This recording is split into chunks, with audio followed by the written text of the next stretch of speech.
అయితే main story మంచిగా ఎంచుకున్నాడు అన్న. ఫస్ట్ హాఫ్ అయితే క్యారెక్టర్స్ అందరూ చించేశారు. సెకండ్ హాఫ్ అయితే ప్రభాస్ రాగానే బాహుబలిలో మహేష్మతి అంటే గజగజొడికి చూసినావా, థియేటర్లన్నీ దద్దరిల్లిపోయినాయి అన్న. అసలు ప్రభాస్ ను చూస్తే మాత్రం 2 కళ్ళు సరిపోలేదన్న.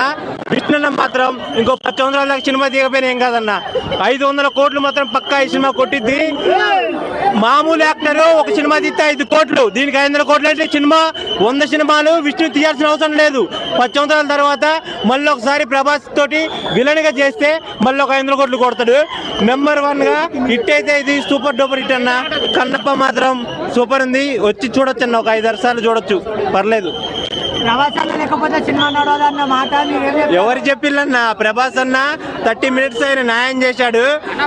విష్ణు యాక్టింగ్ కూడా సూపర్ ఉందన్న. మిగతా వాళ్ళది మోహన్ లాల్ గారు బాగానే చేశారు, మోహన్ బాబు గారు బాగానే చేశారు, ప్రీతి ముకుందన్ బాగానే చేసింది.